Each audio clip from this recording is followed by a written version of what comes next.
नमस्कार दोस्तों। आज की कहानी है संतुलित जीवन से ही चित्त को शांति। अमेरिका के उद्योगपति एंड्रयू कार्नेगी अरबपति थे। जब वह मरने को थे तो उन्होंने अपने सेक्रेटरी से पूछा, देखो, तेरा मेरा जिंदगी भर का साथ है। एक बात मैं तुम्हें बहुत दिनों से पूछना चाहता हूँ। ईश्वर को साक्षी मानकर सच बताओ कि अगर अंत समय परमात्मा तुझसे पूछे कि तू कार्नेगी बनना चाहेगा या सेक्रेटरी, तो तू क्या जवाब देगा? सेक्रेटरी ने बेबाक उत्तर दिया, सर, मैं तो सेक्रेटरी ही बनना चाहूंगा।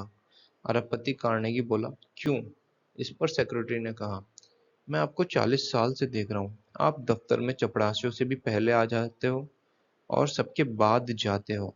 आपने जितना धन आदि इकट्ठा कर लिया, उससे अधिक के लिए निरंतर चिंतित रहते हो। आप ठीक से खा नहीं सकते, रात को सो नहीं सकते। मैं तो स्वयं आपसे पूछने वाला था कि आप दौड़े बहुत लेकिन पहुंचे कहाँ? यह क्या कोई सार्थक जिंदगी है?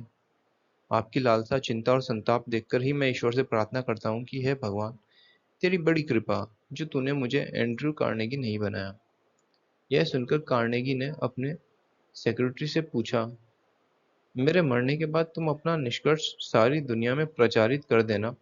तुम सही कहते हो, मैं धनपति कुबेर हूँ, लेकिन काम से फुर्सत ही नहीं मिली।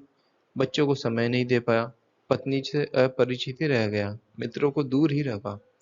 बस अपने साम्राज्य को बचाने बढ़ाने की निरंतर चिंता करता रहा।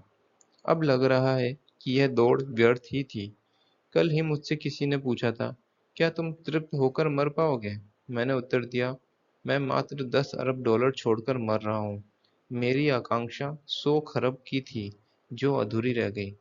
दोस्तों, इस कहानी से हमें यह सीख मिलती है कि जो पाश्चात्य संस्कृति की दौड़ में धन की लालसा लिए चिंता, भय, तनाव, ईर्ष्या आदि जैसे मनोरोगों से ग्रसित होकर सार्थक जीवन के वास्तविक आनंद से वंचित हो रहे हैं, उनको कार्नेगी के सेक्रेटरी की भांति उत्तम चरित्र वाले, सकारात्मक लाइफ में विश्वास रखने वाले व्यक्ति बनना चाहिए, जिससे उनका जीवन संतुलित रहे, क्योंकि वे जानते हैं कि वर्तमान में ही भावी जीवन का निर्माण होता है और इसके लिए धन संचय की प्रवृत्ति व्यर्थ ही है। धन्यवाद। कहानी अच्छी लगी हो तो लाइक ज़रूर कर दें।